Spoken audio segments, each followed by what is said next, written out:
Hi guys, I'm Cool. DM Coltrane or Cole, part of Project Passion, and this is the podcast where we focus on people's passions and hopefully introduce some new people to some new pursuits. And tonight we're focusing on indie game dev with Conradical Gaming over here. Why don't you give yourself a quick intro, and then we'll go from there. I'm Conrad. I'm basically the only developer of Conradical games. I work with some freelancers, but I'm the only permanent person, and I'm currently making a game called the Outbound Ghost, which is a Paper Mario and Undertale inspired adventure RPG. Okay. It's on Kickstarter, and yeah, it's doing pretty well. And hopefully it'll release in 2022 next year. Congratulations, man. Now you say pretty well, but you did 226%, which is freaking impressive, especially like. Yeah, I'm definitely really happy with that. Yeah, no, seriously, good job, man. I mean, and you're 21, so dude, Yeah, really way to go. 10% per year, you know. Yeah, exactly. How long have you been doing? Is this your first game? So it's actually my third one, Okay. my third commercial one, like a Steam-ish kind of release. Mm-hmm. So I've been doing it in some sense since I was like 16. So it's really easy to tell when I was a certain age. I was 16 in 2016. I'm 21 in 2021. I started when I was 16, and I was making just kind of games for fun for like during high school and stuff. And then when I went to university, I started taking it more seriously, and I released my first game in my second year, something like that. What were those games called? And then, so the first one is Loot Box Life, which is like a Metroidvania platformer, and the second one is Box, which is a puzzle game that's actually on Steam and Switch. So Oh, cool. pretty awesome stuff.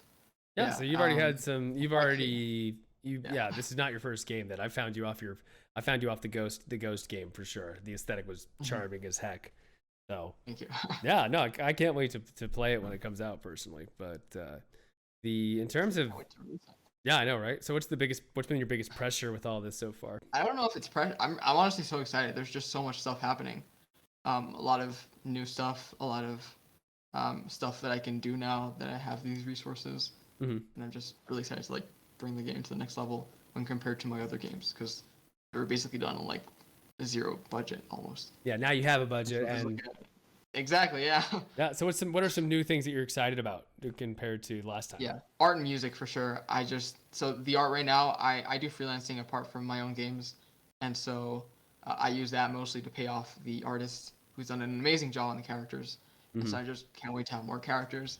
And the musician's actually the same one that did my first game actually, Loot Box Life. I want to have so many tracks. I really like when music is used to like when it's used really effectively within games, like to evoke certain emotions, like with motifs. So maybe you have like a character with a motif, and then when they're sad, it's like a different spin on that motif, and when they're happy, it's like different. So you can really tell what's going on just from the music. So I just really want to have a really full track list, and I just can't wait to use these resources now to be able to do that. Yeah, so that's awesome, man. Having a soundtrack is so what I did one time, I in a Dungeons and Dragons. Have you ever played D&D? I've never played D&D. Okay, so basically like it's just a tabletop game, but I loved like how important music was to your games and just able to tell the story. I use that kind of same concept, and I hired a composer to like make music for my in-life awesome. Game. I should actually send you his info. About it, but I never played it. Yeah, no. Yeah. If you ever need another composer, I'll definitely send you that guy's info. It's super fun. I would say like so for your game right now. So want to kind of break down like in terms of for a lot of people that have no idea what it is. So would you like give a quick kind of synopsis of either how much you're willing to share, because we don't need to like say things that are not out yet. I guess I can share like around what the demo, because there's a demo on Steam, and it's used to go with the Kickstarter so people can try it out before backing. And so the demo starts off with you being a ghost who just died, and you don't remember anything. And then you meet these other ghosts in a town who have also just died, but they do remember their past, and it just so happens that they died because of a serial killer, and they killed the whole town. So in this game world, the way in which you go to the afterlife is not... So by default, you go to the afterlife, but if you have some remorse about your past life, you become a ghost instead. So the whole town is basically full of people who have remorse about their past lives. So a really colorful bunch, as you can imagine. Yeah. And it's funny with your palette of game. It's like, it's very cute. Like, it's very adorable. Yeah. I love the dark backdrop, though. Yeah, I like when games do that, when it's like adorable on the surface, but you can... Like the graphics, I feel like kind of do give a bit of this hint that it's a bit darker. It's not in your face. Like it makes sense when you like come across it in the game. And yeah, I just really like that effect. So everybody who is in the town has remorse about their past lives, and you basically got to help them get over that so they can ascend to the afterlife. You have no memory, so it's kind of hard to ascend when you don't really remember what you did wrong or what's your remorse. That's always a good storytelling mechanic. In terms of story, like what came first, the design of the what came first in your entire like setup for this? Definitely story. The whole game design revolves around the story, and it's an adventure RPG sort of thing. And so every single game mechanic, because I focus on having a lot of game mechanics like lockpicking or conversational battles, kind of like Undertale. All of these individual mechanics, which I plan on having a lot of them, and I already have a few, they should all complement the story in some way. So what I like about Undertale is when you have a battle with an NPC, you like their attack patterns reflect what they're feeling, and so you don't only get it's like show don't tell, but take it to like an extreme. And so that's what I want to show with the game mechanics and with these added resources that I now how I can really like elevate that to 11. What do you say resources? What are you referring to in terms of like I play games? I'm not necessarily no. I just don't like I play games. I have a vague understanding of like code and things like that. So what are you saying in terms of resources? Time, for example. Like if time. I'm not making money through development, I kind of need to be making money throughout development. Otherwise, I'm broke. That's not a great thing. No, starving artist life ain't the best, man. Yeah. I'd rather not. I do freelancing on the side, but you know, it's always good to have stuff to support you other than freelance, which is not full time. Mm-hmm. And so it helps me with time to implement new things. And if I want to have maybe side quests that reflect a certain thing, I can now have music and art made specifically for that side quest. So it's not only that I can get to do more stuff, but everything's just of a higher quality as well. Yeah, seriously, I can praise the game all day because I've seen from what I've seen. I really do like it. What do you say some of the biggest? You said Undertale, you said Paper Mario. What are some other influences for it? Yeah, so those are the two main ones, but Zelda was an original influence, which I've strayed away from a bit. Okay. It used to be a bit more like puzzle-like, where you get items and you solve puzzles, but now it's more like Paper Mario and Undertale. There's still some of that there, but it's not as much. So when you're making things to get rid of, what's your kind of thought behind it? Like, what's your decision-making kind of thing when you want to get rid of or keep something? Yeah, so I just felt like it just wasn't fun, you know? Oh, perfect. Or it didn't complement the story. Like, what was fun of the game was when you experienced an interesting story beat, or when you had an interesting mechanic that intertwined with the story beat, and the puzzles just didn't merge well with that. Like, I have still a bit of that, like you can like light up torches and it opens a door, but that's just not the main fun part. And I would have to really tilt into the Zelda direction in order to make it fun, and that's just not really what I want the game to be. Yeah. Why games for you? I like playing games, you know. Perfect. Okay, cool. Yeah. Thanks so much for coming out today, guys. In general, I'm quite creative. I studied computer science, but like I really like creating things while I like program. It's not necessarily that I like being all technical and sciencey about it. Like to me, programming is kind of like a tool to create things. When I was little, I originally wanted to be a movie director, and so like I think games is just like a natural evolution of that. I don't know, I just strayed away from movie directing. Like I made like, you know, the stupid home videos that everybody makes at home. When I was like more of a teenager, I strayed into games. So yeah. No, dude, seriously, how many like director friends that I had like back in the day? So it's just like, it makes perfect sense. You want to be a storyteller, and honestly, it's probably great that you can control everything now. Yeah, I can. Like I couldn't have these sort of graphics unless I had like a super special effects budget. Movies, but in games it's just much easier, you know. Right. So I really like that. How would you, someone starting game dev, give me some like ideas or some advice for pursuing this kind of passion? I ask a few people I'll ask you a question in a second like that I ask everybody, but what are some things you give some just straight up practical advice? What would you give people? Regardless of what you want to do, you should make games. Like there's no going around that. You want to make games in the company or alone, you should make games. And it's great practice. It's great for your portfolio. Where'd you start? Only got freelancing. So on my I just like looked up how to make games on YouTube, and you know, here I am. Did you start with a specific language or engine? What did you use?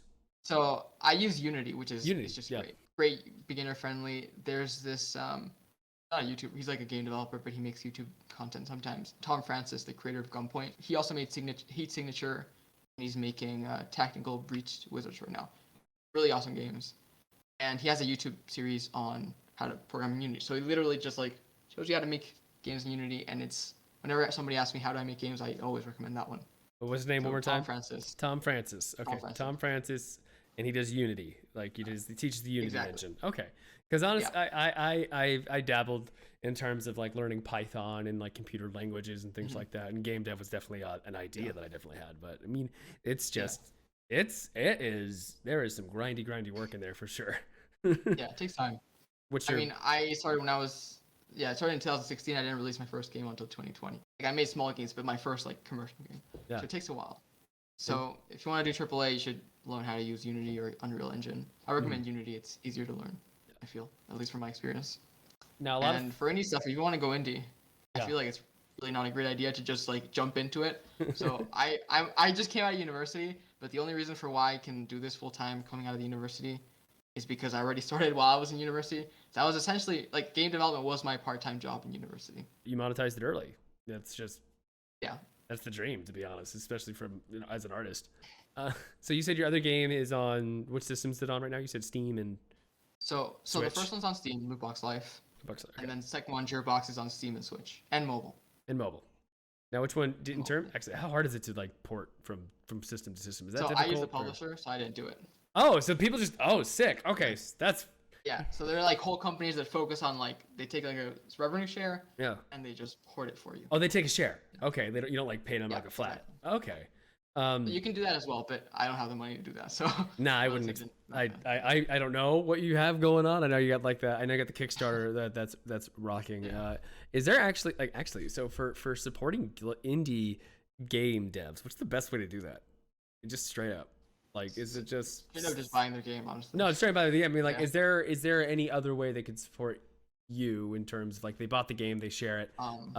Is there like a Discord? Is there a like a TikTok or a Twitter or something they can like follow? Like specifically, like just say for you, is everything Yeah, at so for me, Conradical? basically, Conradical Games is everything. So I personally focus on YouTube right now. I really enjoy doing the weekly devlogs. And I think it's a great way to communicate with people who want to see more of your game. But as a more generic thing, leaving reviews for Steam games helps a ton.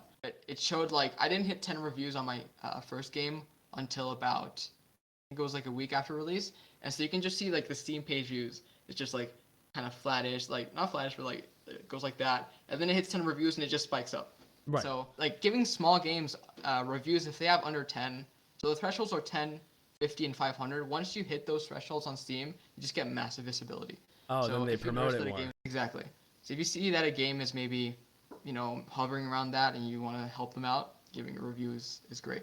I didn't actually realize. I didn't think about that in terms of games you come. Usually, what happens lately is like a streamer grabs some weird indie game and they play it, and then all of a sudden it blows up. But I didn't know there was the thresholds. Okay, that's actually good to Yeah. know. So that I mean, it's not as big as like a huge streamer playing it for you, but it's definitely noticeable. Yeah, no, that's cool. No, thank you. Seriously, that helps a lot. It's something I ask Noticeable. every single person that comes through here is like, how would you define passion? And take as much time I as don't you know. need. It's a hard one. Yeah, take as much time as you need. Passion to me is something that you feel like it's something that you really enjoy doing, I guess, or that you feel has a real satisfaction to you doing. So like some people really like making games, other people really like covering games. I don't know why I'm going on games. There's a lot more to the world than games. But Other your people world like is games, so that's not a problem. Yeah, I guess so. Other people have enormous satisfaction from doing humanitarian work, which is super admirable. Yeah, it could be like really anything that you feel like I do this and my potential is maximized, I guess. Mm. No, man. Yeah. In I for you, has it been like? Has anyone given you any kind of like? Has anyone tried to talk you out of it? Not really. Well, that's freaking awesome. Yeah, when you do computer science sort of stuff, you can always. I mean, it's much easier than other fields to get a job. I mean, there's always your parents like, well, you gotta eat or whatever. But I mean, I have the Kickstarter, so I mean, I can eat. Love it. I have the Kickstarter, Yeah, so I can eat. Nothing substantial. Yeah. Yeah. What's been your favorite part of this game specifically? What's been the best experience for you? So my two previous games weren't really story focused, and I really like RPGs. So I feel like I've really been able to channel that sort of love for RPGs in this game. So it really feels like an RPG, I guess, with the cutscenes. It has that RPG feel, and I'm really happy with that. What's your favorite games? Give me like top 5, no specific order. Zelda Breath of the Wild, Perfect. Oh, great game. I would not change that game in any way. I love it. Bravely Default, a bit more niche. I love the What was combat it? system. What was it called again? Which one? So Bravely Default. Oh, Bravely Default. I've heard of it. I've never played it. So it's a 3DS JRPG. Love it. The combat system. If I ever make like a full-on JRPG, that is the combat system I'm making. Okay, what's that amazing combat system? What do they do specifically? So have you played Octopath before?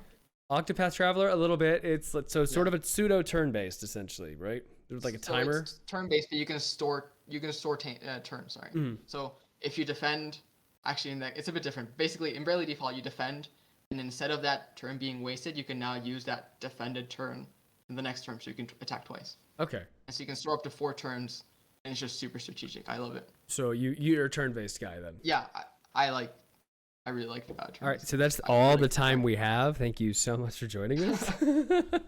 No, it's funny. There's only 2 turn-based games I've ever beaten. It's been Pokemon, Pokemon games, and then it was a game called Lost Odyssey, which not a ton of people know about. But is that a RPG, Tokyo RPG Factory game? It is I forget who made it specifically, but it's a JRPG that came out for the Xbox 360 exclusively. It was made by one of the OG creators of Final Fantasy. In terms of story, actually, you would probably love it because in terms of story, it's one of the best stories I've had in a game. That's awesome. Yeah, it's about like a bunch of immortals that kind of over time they like have lost their memory. Of course, see, that happens all the time.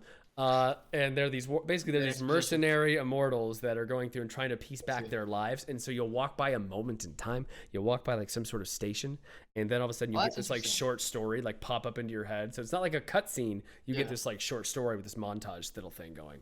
But it's kind of like Code Vein in a way then. Oh, does Code Vein have some immortality aspects into that one?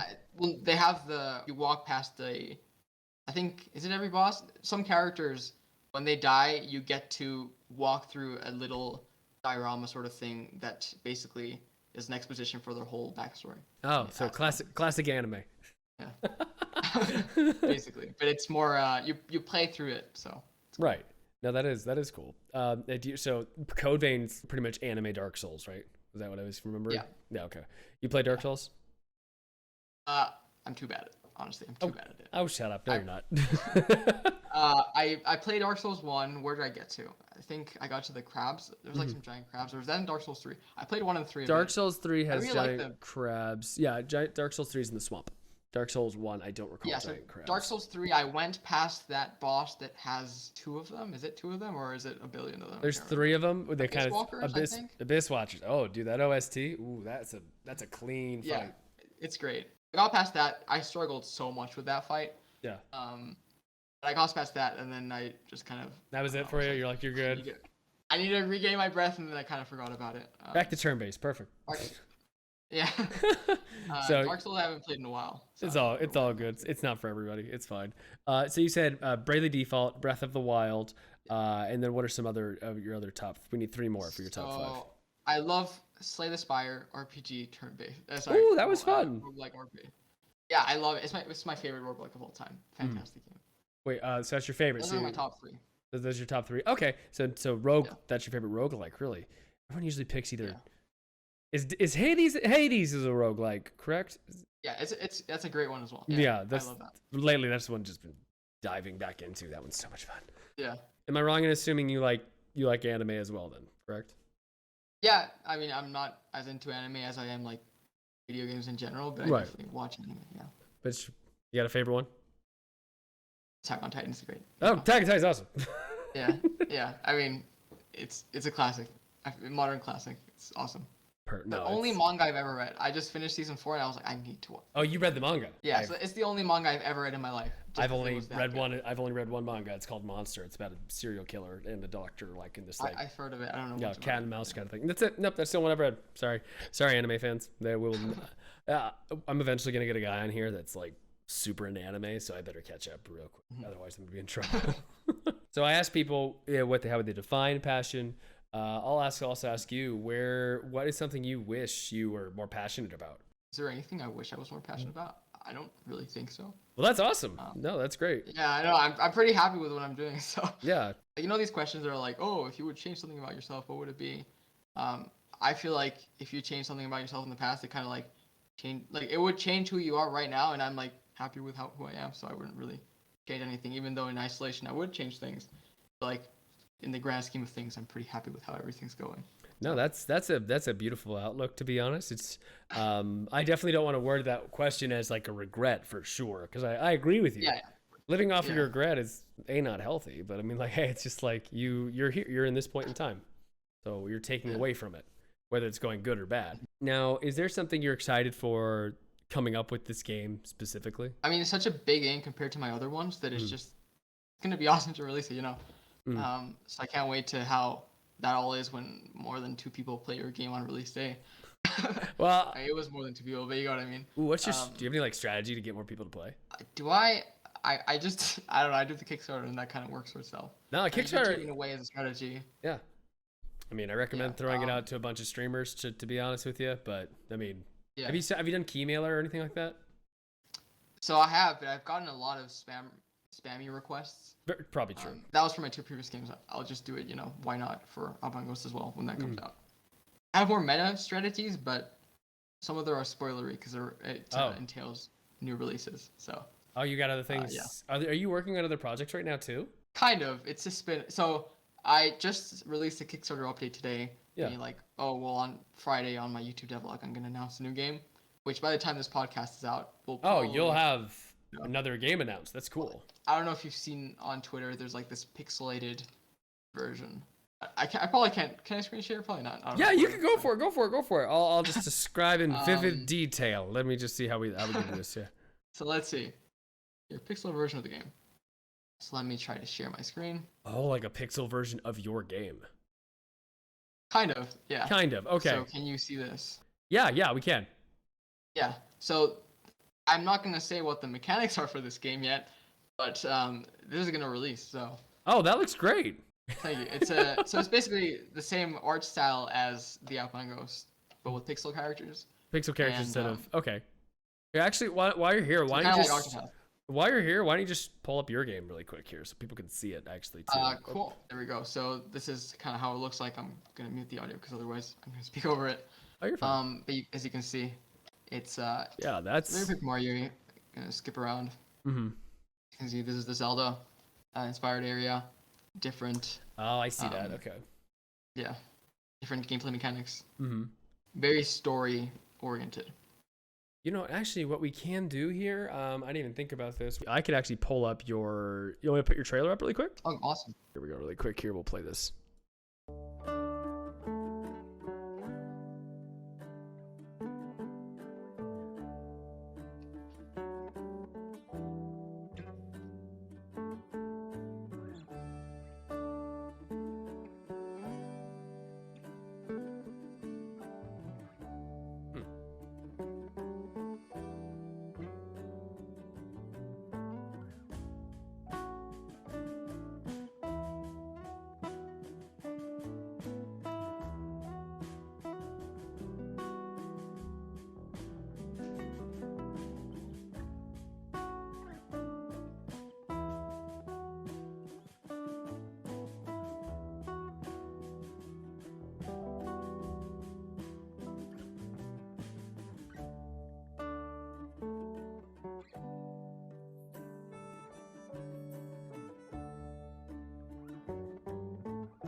But no, man, that looks awesome. So, how long has it taken you from Yeah. beginning to this point? So I guess the concept started in 2019 April. April 2019. Okay. And so yeah, so that was when I was working on my other game, the first one, Lootbox Life, and then I kind of abandoned it while I was finishing off Lootbox Life, which took quite a while. It took like 2 or 3 years. So then I mean, it was my first commercial game, so a lot to learn. And then I came back to it in March 2020, and then I left it again for my second game, and then I came back to it in September of 2020 with a new Paper Mario kind of style. Yeah. So the current version of the game has been in development since September of 2020. Okay, that's Not, actually quite a quick turnaround time. Usually you hear like a lot, I guess for indie game, you have to get it out faster. You can't like yeah. you can't have those years of dev Please. time. Yeah. Yeah. Like in terms of if are you allowed to say how long the game takes from beginning to end? Yeah, so I mean, right now the demo is about half an hour. Okay. But I expect the final version to be 5 to 8 hours. 5 to 8 hours. Oh, perfect. Great. Are you just gonna is your game? Are you just kind of always gonna keep that sweet spot of in terms of like a game length? Is that for your future stuff, or are you just gonna see how it is, or are we gonna see like an Yeah, 80-hour I'm epic gonna. from you? I mean, if I make an RPG, maybe I will. Yeah. Oh, actually, But for now, that's a great question. What's the one kind of dream game you'd want to make in terms of like this game is awesome, but like what do you, like what's the one you'd like really want to make if you had like a limited budget I would love to make an RPG. and just start? Yeah.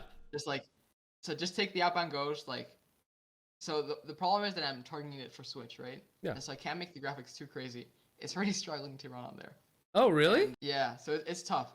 Getting it on Switch is like even tougher than getting it on mobile, just graphics wise. It's kind of insane.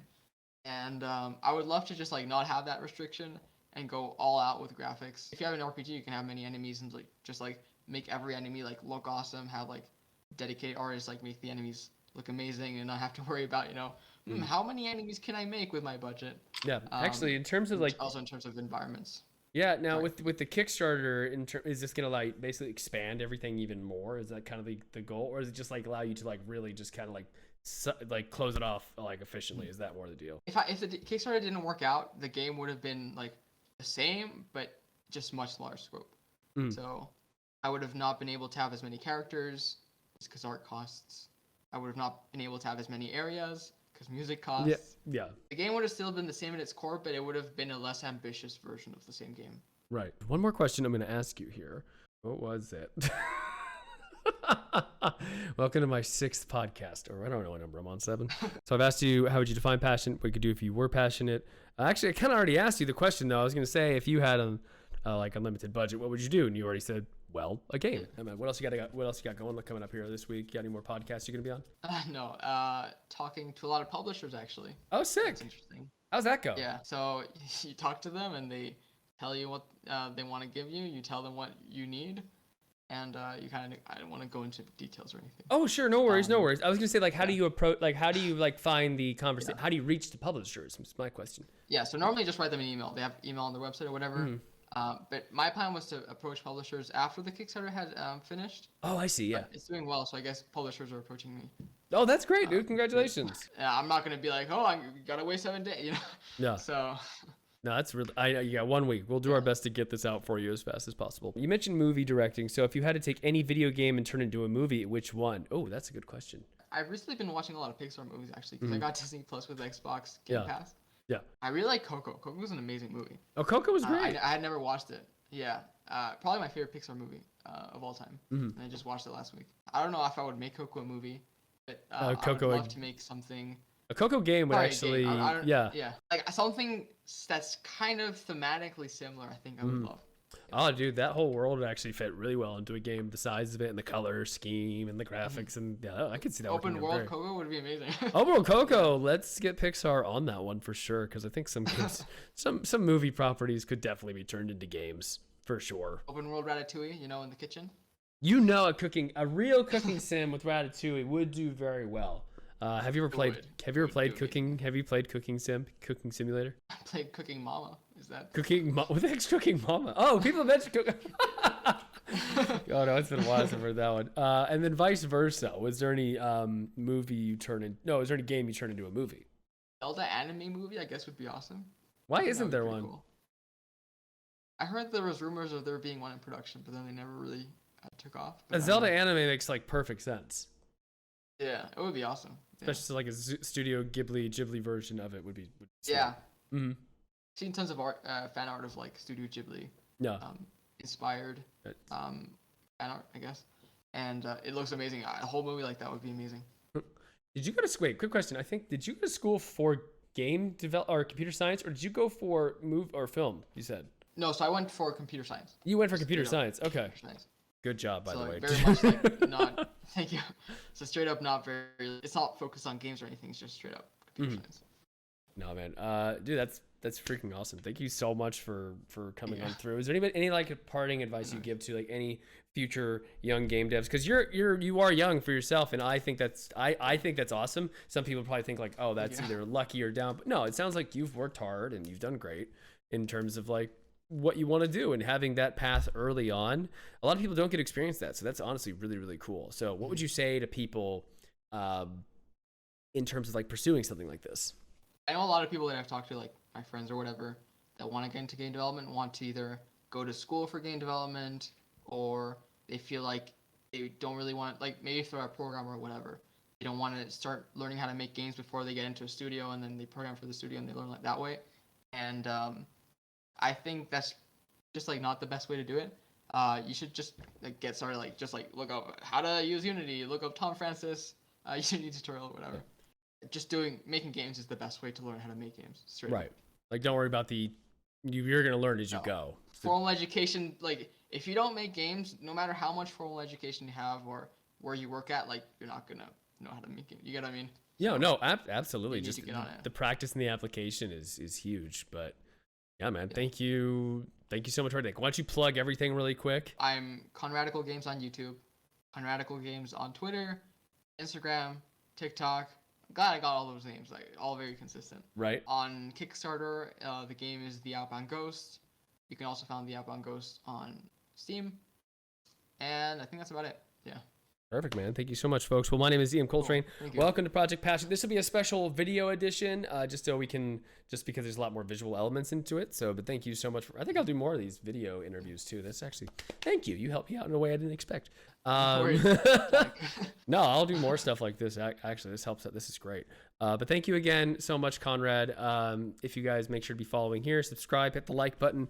And what kind of game what's a movie game you would like to see? Or what's a movie that you would turn into a game, or vice versa, folks, below? Throw it in the comments below. Let me know. And also, please, if you guys have anything you want to see, if you want me to interview any topic you are interested in, carpentry, like being a firefighter, any topic or skill you want to see, let me know below, and I will do my best to try to get someone on here to talk about that and their journey and things like that. But thank you again, Conrad. Have a great night, everyone, and we'll see you soon. Thank you so much for watching the video. I want to give a special shout out and thank you to these patrons right here who allow us to continue making this content. If you would like your name here as well, please check us out on patreon.com/DMColtrane. Thank you so much.